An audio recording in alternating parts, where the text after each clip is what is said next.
12 bags of concrete mix. That's what the Oakland artist behind the Breonna Taylor statue used to reinforce the place where he plans to install his next Breonna Taylor statue. He says this morning he discovered what was left of the first statue was gone. Last night, the racists returned and they removed the remaining sculpture bust. And this is what's here now. A bouquet of flowers fills up the empty space where Leo Carson's sculpture of Breonna Taylor once existed.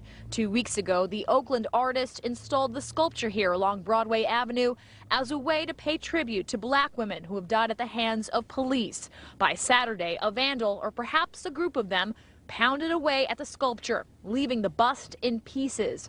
This morning, the entire sculpture was gone.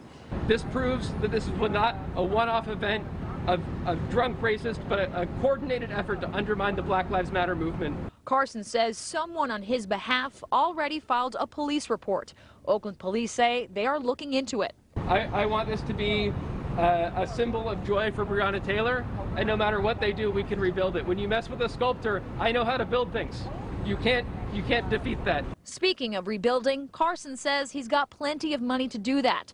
After the sculpture was vandalized, Carson created this GoFundMe page, which raised more than $21,000. The unemployed server says that's enough money to reconstruct the sculpture in bronze, and any leftover money will be donated to the family of Breonna Taylor.